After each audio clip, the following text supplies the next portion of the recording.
En esta distopía de Aldous Huxley, el autor relata un futuro sombrío, un clásico de la literatura y la obra más famosa de este escritor británico.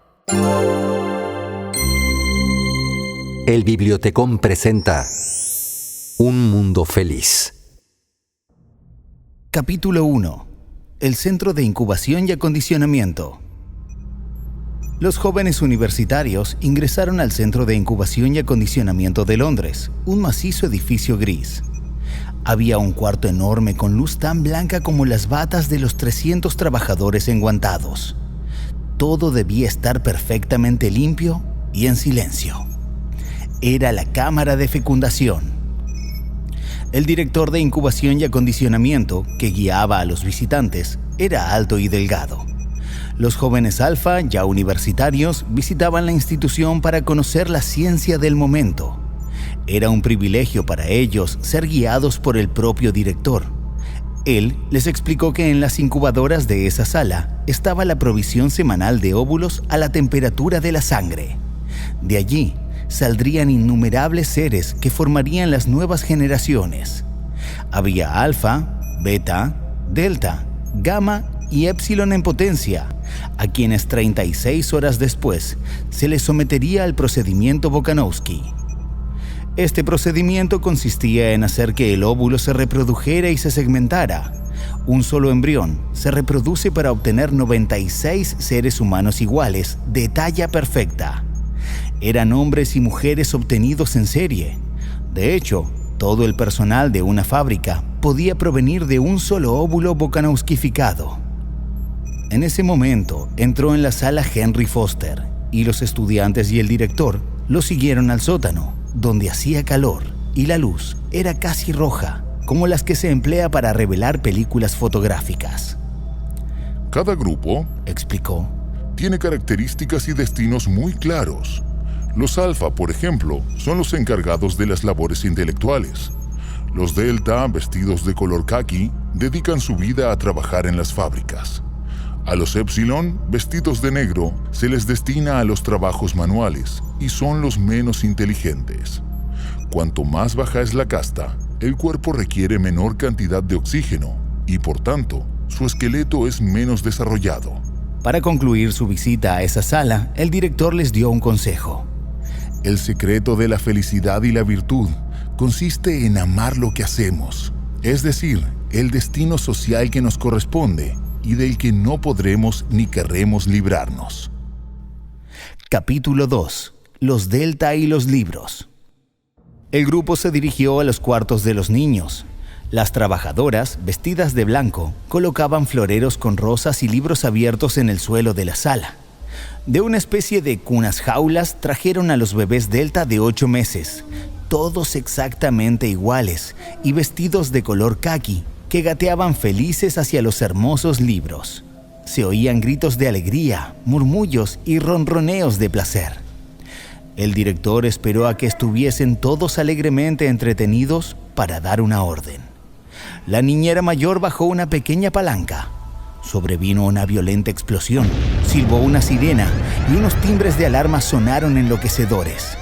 Sobresaltados, los niños chillaron con terror. La niñera mayor bajó una segunda palanca y los gritos de los pequeños se transformaron en alaridos de dolor por las descargas eléctricas. El director estaba feliz. A otra señal suya, cesaron las explosiones, el dolor, los timbres y la sirena. Los pequeños se relajaron y el director ordenó que les mostraran otra vez las flores y los libros. Al verlos, los niños volvieron a gritar con terror.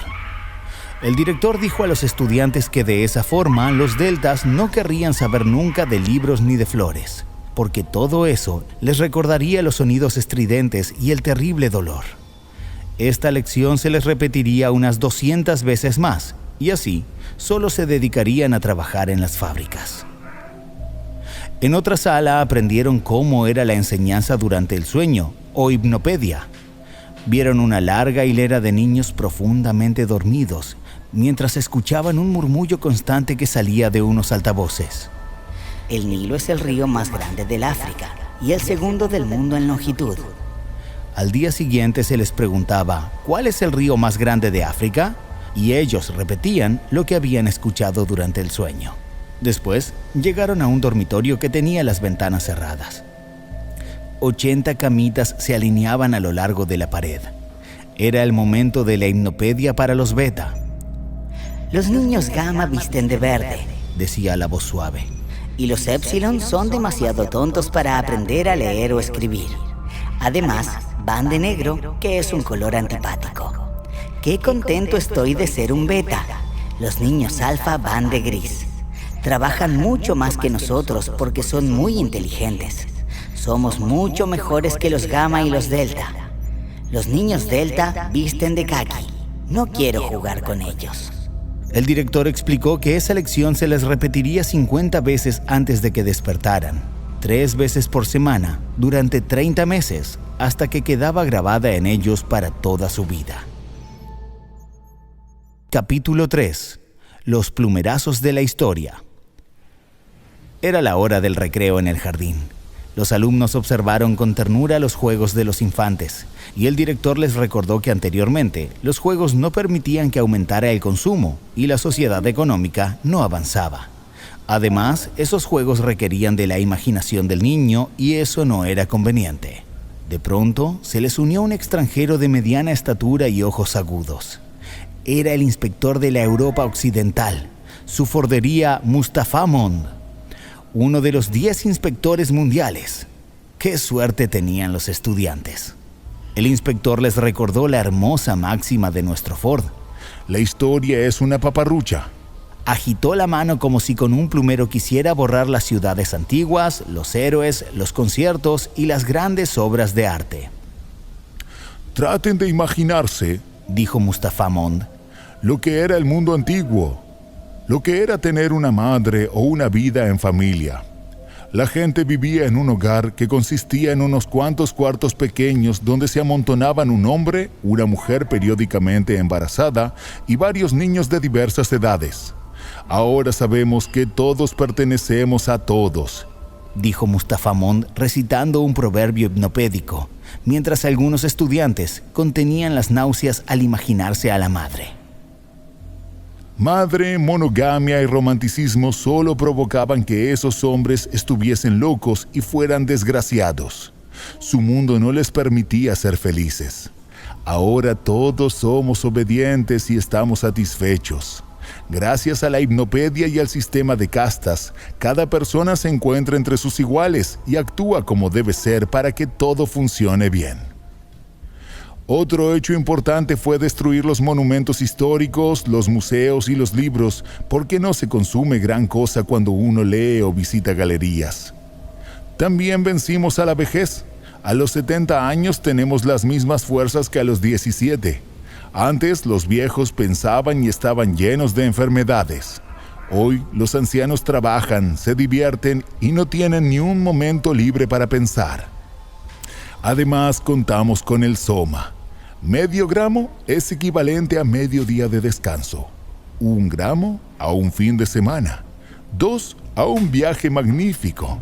Con estas 5 cosas, la bocanauskificación, la hipnopedia, el sistema de castas, el control de la vejez y el soma, la estabilidad de nuestro mundo está completamente asegurada. Capítulo 4. Conversación en los vestidores. Sonaron las 4 de la tarde y los altavoces repitieron: Relevo del primer turno, entrada del segundo turno. Lenina, una bella enfermera, se encaminó al vestidor de mujeres, en donde se escuchaba una grabación que repetía: Los trajes viejos son horribles, hay que tirarlos. Vale más desechar que remendar. Lenina, que era muy popular, se detuvo un momento a platicar con Fanny, una chica bondadosa que la regañó por violar las reglas establecidas al salir solo con Henry Foster, pues había que recordar que todos pertenecemos a todos. Lenina le comentó que aceptaría la invitación de Bernard Marx para visitar una reserva de salvajes en Nuevo México. En vez de tranquilizarse, Fanny se preocupó más debido a la mala reputación de Marx, quien a pesar de ser un alfa más, parecía de una casta inferior, pues era feo y pequeño. Además, se decía que estaba a solas la mayor parte del tiempo. Dicen también, aseguró Fanny, que alguien puso alcohol en su sangre artificial y que por eso quedó como si fuera un gama. Lenina le recordó que era un hombre muy inteligente, que trabajaba en el departamento de psicología y que además quería aprovechar la oportunidad de conocer la reserva de salvajes. En el vestidor masculino, Bernard recordaba las semanas de tímida indecisión en que había contemplado a la chica sin atreverse a decírselo. Sin embargo, ella había aceptado su invitación como cualquier muchacha inglesa sana y decente. Marx fue al edificio de la Escuela de Ingenieros de Emociones, EIE, para encontrarse con Helmholtz Watson, un alfa más hercúleo y de facciones muy definidas. Helmholtz se encargaba de componer versículos hipnopédicos y escribir argumentos para las películas sensibles, pero estaba insatisfecho, aunque sin saber la razón. Bernard se sentía diferente y relegado por su cuerpo, y Helmholtz por su excepcional inteligencia. Las razones que tenían ambos los habían hecho amigos entrañables. Después de cenar con Helmholtz, Bernard se dirigió a los oficios de solidaridad. De pronto, se sintió desesperado, pues supo que otra vez fracasaría en realizar la comunión del pensamiento. Eran 12 personas que debían fundirse en una sola, y a pesar de que Bernard participó en todos los ritos de la ceremonia, no logró alcanzar la comunión con sus compañeros, ni sintió llegar a su corazón al gran ser. Al salir, se sintió hipócrita y aún más deprimido. Capítulo 5. La reserva de los salvajes. Bernard se presentó ante el director para solicitarle permiso para ir a la reserva de Nuevo México. El director recordó que hacía unos 20 o 25 años él había ido a conocer a los salvajes acompañado de una beta rubia, y todo fue muy bien hasta el último día en que la chica desapareció. Nunca la encontraron y él tuvo que regresar solo a Londres. Después de contarle ese bochornoso secreto a Bernard, el director se sintió furioso consigo mismo. El viaje se realizó de acuerdo con lo planeado. Tal vez unos 60,000 indios y mestizos absolutamente salvajes vivían en la reserva. Hablaban lenguas muertas como el suñi y el español y sufrían de enfermedades contagiosas. Los que nacían en la reserva estaban destinados a morir allí. Los viajeros subieron por una escalinata que los llevaría al pueblo y vieron a 2 indios desnudos que corrían por el sendero. Sus cuerpos morenos estaban pintados con rayas blancas y llevaban el rostro cubierto por arabescos escarlatas, negros y ocres. Trenzaban su negro pelo con piel de zorro y tela roja. Un manto de plumas de pavo flotaba sobre sus hombros. Altas diademas, también de plumas, bailaban sobre sus cabezas. Uno llevaba varias serpientes en las manos. Luego, temblando de vejez, un indio bajó lentamente la escalera. Su rostro estaba surcado por arrugas y era tan negro como una máscara de obsidiana. Tenía la boca desdentada y el largo pelo le caía en grises mechones. Su cuerpo encorvado parecía no tener carne sobre los huesos. Lenina y Bernard lo observaron con ojos desorbitados de horror. Nunca habían visto a un anciano. Llegaron a una habitación larga, estrecha y bastante oscura, que olía a humo, a cebo quemado y a ropa sucia. Desde allí observaron la ceremonia. Entre el redoble de los tambores se escuchó una flauta y cientos de voces masculinas empezaron a gritar al unísono. Luego, como un grito agudo, se oyó la respuesta de las mujeres. Otro sonido de los tambores y de nuevo cantaron los varones. A Lenina le recordaron los cantos en común de las castas inferiores. De las escalerillas surgieron unos hombres con máscaras horribles que comenzaron a bailar y a cantar alrededor de la plaza mientras golpeaban el suelo con los pies. Los tambores aceleraron su ritmo y la multitud coreó cada vez más fuerte a los danzantes. De pronto, el director de la danza abrió una gran caja de madera y sacó un par de serpientes negras. El ritmo cambió. Ahora era un suave movimiento ondulante de rodillas y caderas. El hombre levantó la mano y la multitud hizo un completo silencio a la vez que cesaron los tambores. De entre la multitud salió un muchacho vestido de taparrabos que empezó a dar vueltas alrededor de las serpientes. Luego apareció un hombre alto con una máscara de coyote que llevaba un látigo con el que azotó varias veces al joven. El muchacho siguió bailando, aunque en forma más pausada, mientras la sangre corría por su cuerpo. Lenina rompió en sollozos. Los esfuerzos de Bernard por consolarla fueron inútiles cuando el danzante se tambaleó y cayó. El anciano le tocó la espalda con una gran pluma blanca que se llenó de sangre. Los tambores redoblaron su sonido y 1 minuto después, la plaza estaba vacía. Habían pedido a sus dioses buena siembra y otros dones. Capítulo 6. John y Linda.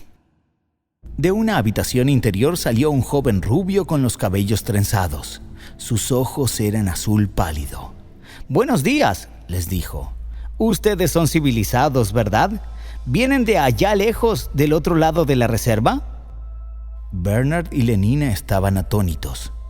Con voz trémula de emoción, el joven exclamó: «Ya no me quieren porque soy diferente. Nunca me han querido por el color de mi piel». El joven les contó que Linda, su madre, palabra que hizo sonrojar a Lenina, y él eran forasteros en la reserva. Ella había venido de allá lejos con un hombre que era su padre. Mientras Linda paseaba a pie por las montañas, cayó a un barranco y se hirió en la cabeza. Su malvado acompañante se fue y la dejó allí, a pesar de que la mujer estaba embarazada. Él se llamaba Thomas o Tomaquín. Era la parte que le faltaba al relato del director. Fueron a conocer a Linda. Lenina observó con disgusto que la mujer no tenía dientes y que estaba vestida con jirones apestosos. Además, estaba gorda. Linda corrió hacia ella, la abrazó y la besó. La joven sintió que se desmayaba por el olor a mugre y a alcohol. Contó lo triste que había sido para ella, una beta, tener un bebé y vivir sin siquiera 1 gramo de soma entre aquellos salvajes. Agregó que la ropa duraba mucho tiempo porque la gente la reparaba. Su única razón para vivir era John. Mientras, John le habló a Bernard de Popé, un hombre que vivía con su madre y que no era querido en el pueblo por ser diferente. Linda le enseñó a leer y había aprendido con rapidez. Un día, Popé encontró las obras completas de William Shakespeare y aunque John no sabía lo que significaban la mayoría de las palabras, podía leerlas y recitarlas en cualquier momento. Bernard lo comprendió perfectamente. Él también estaba completamente solo y también era rechazado por ser diferente. Así que ideó un plan. Se llevaría a John a Londres y de esa forma trataría de evitar su destierro a Islandia. Capítulo 7. Los salvajes en Londres. Ya en el centro, y mientras Lenina dormía por el soma ingerido, Bernard fue a pedirle permiso a Mustafamond para llevar a los salvajes a Londres para estudiarlos. Su fordería aceptó. El director había decidido exiliar a Bernard por su comportamiento antifordiano, para que eso sirva como un escarmiento general. Preguntó solemnemente a Bernard si tenía alguna razón para no ejecutar la sentencia. Este abrió la puerta y entró Linda. Estaba hinchada, arrugada. Sobresalía de entre aquellos cuerpos juveniles y firmes, de aquellos rostros sorprendidos. Parecía un monstruo.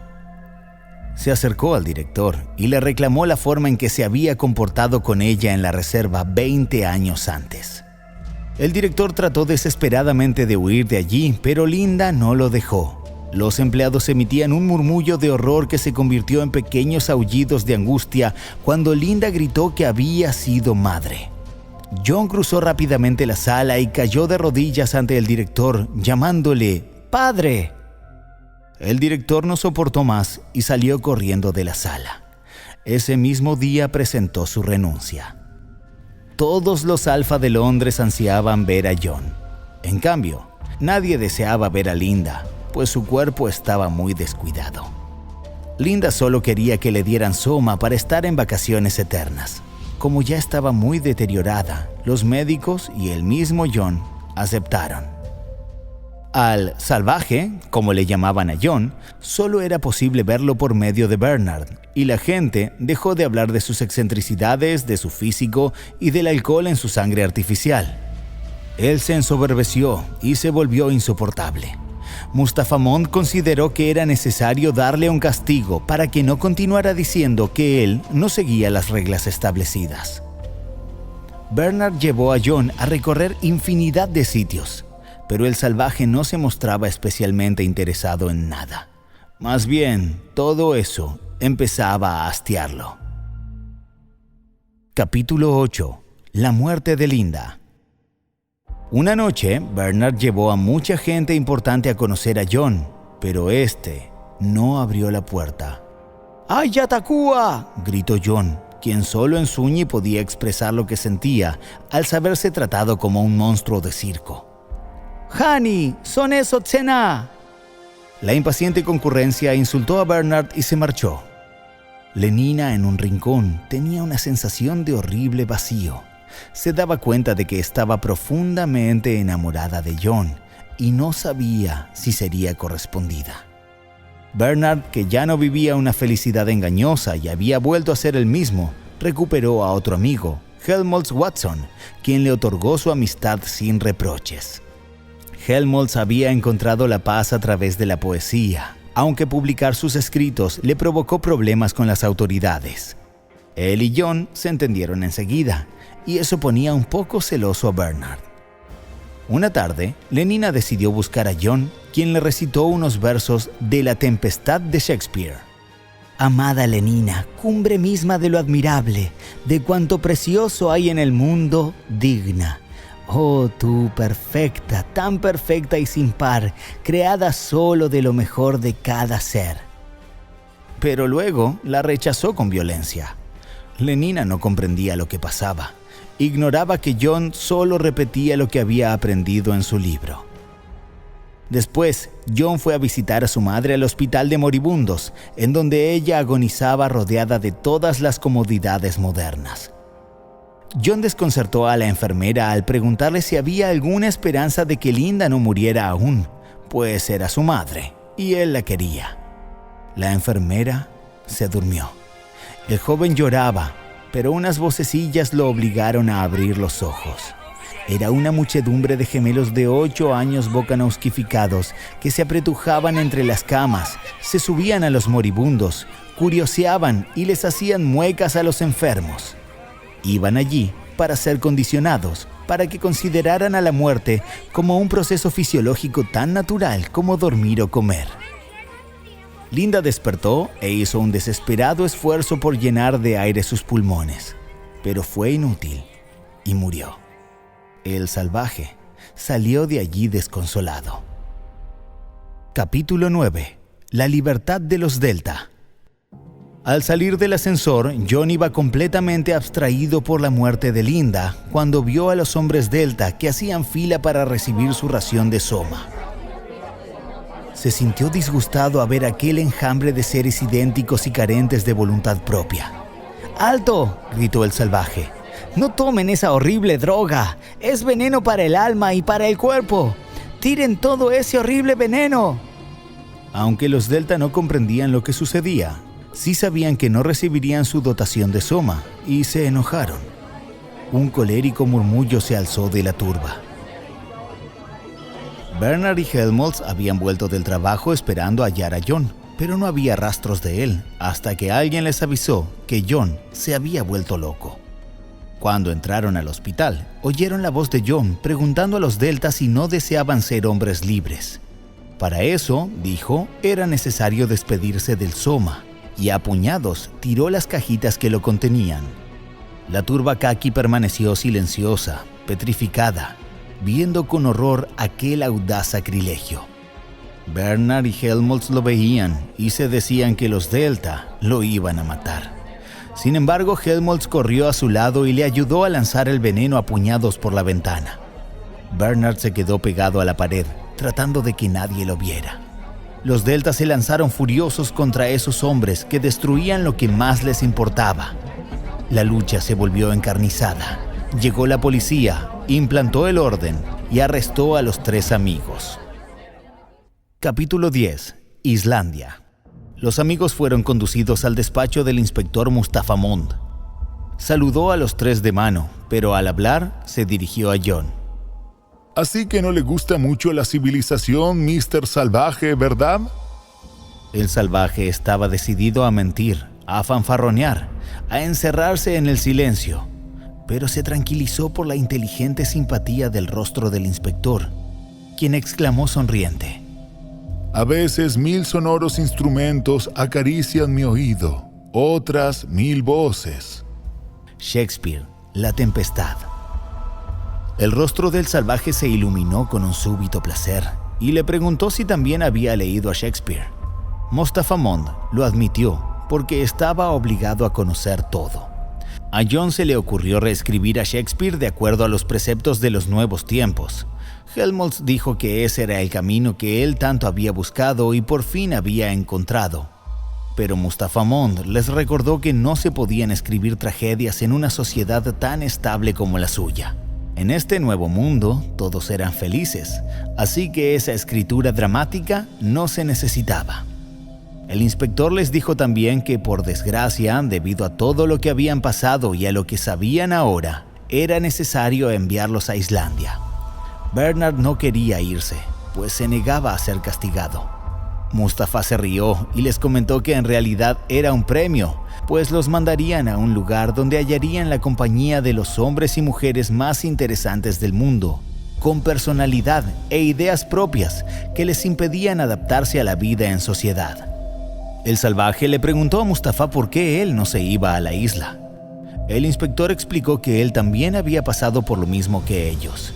También se había alejado de lo establecido y había tenido acceso a conocimientos prohibidos, pero que había tenido que decidir entre irse a una isla y seguir con sus pensamientos distintos o quedarse en Londres para vigilar la paz. La nueva civilización ya había escogido las máquinas, la medicina y la felicidad, así que él había elegido aceptar el cargo de inspector. «Pues yo no quiero la comodidad», expresó John. «Quiero a Dios, quiero la poesía, quiero el verdadero riesgo, quiero la libertad y el pecado. Deseo tener el derecho de ser desgraciado, de envejecer y de volverme feo». Capítulo 11. El faro. Los tres jóvenes se mostraron felices de marcharse, pero el inspector decidió que John se quedara para continuar investigando su comportamiento. Sin embargo, el salvaje decidió escaparse a donde no lo pudieran encontrar. Incluso ya había visto un lugar que le podía servir. Se trataba de un faro en donde las flores y los paisajes eran las únicas atracciones. Durante los primeros días, el trabajo le produjo un intenso placer, pues tras aquellas semanas de ocio en Londres, era delicioso hacer algo que requiriera de la habilidad y la paciencia para conseguir el alimento. Por desgracia, 3 Delta menos lo vieron por casualidad. 3 días después, llegaron los reporteros como moscas. El salvaje estaba ocupado fabricando sus flechas cuando se le acercó un informador y le preguntó qué hacía allí, solo y sin comodidades. «Hani, Sunset Sotena», dijo el salvaje con las mismas palabras que había usado cuando estaba furioso. Luego, obligó al reportero a marcharse. Sin escarmentar, llegaron más reporteros al faro y fueron recibidos con una violencia cada vez mayor. Los helicópteros se acercaban constantemente a la zona para curiosear. Una mañana que presagiaba tormenta, John descansaba y pensaba en Lenina, a quien se había prometido olvidar. Su espíritu divagaba por las inmensidades de la muerte y la divinidad. De pronto vio llegar varios helicópteros de los que descendieron muchas personas que iban a verlo y a burlarse de él. El salvaje se levantó corriendo y se apoyó contra el muro del faro. Miraba los rostros con terror y parecía un hombre enloquecido. «¡Largo de aquí!», gritó. Hubo una explosión de risas y aplausos. John blandió con rabia el látigo ante sus verdugos, quienes aplaudían ruidosamente mientras trataban de escapar de los azotes. El salvaje, con un grito doloroso, pidió que lo dejaran en paz. De otro helicóptero salió Lenina. Al verla, el salvaje se estremeció, retrocedió y se puso pálido. Los azules ojos de la chica parecían hacerse más grandes a medida que las lágrimas rodaban por sus mejillas. Completamente fuera de control, el salvaje empezó a golpearla con el látigo mientras repetía frases de sus libros y la insultaba. Aterrada, Lenina tropezó y cayó en un matorral. John nunca volvió a verla. De pronto, uno de los visitantes comenzó a cantar y todos le siguieron. Luego se pusieron a bailar, dando vueltas y más vueltas, golpeándose unos a otros. Parecía una locura colectiva en donde el soma se repartió en abundancia. Embriagado de soma y exhausto, el salvaje dormía en el suelo muchas horas después. Al despertar, recordó todo y el pesar cubrió su cara. Esa misma tarde, una nube de helicópteros llegó al refugio de John. La locura de la noche anterior se había publicado en los periódicos y la gente creía que era una nueva diversión que era necesario probar. Los primeros en llegar le gritaron al salvaje, pero no obtuvieron respuesta. La puerta del faro estaba abierta y entraron.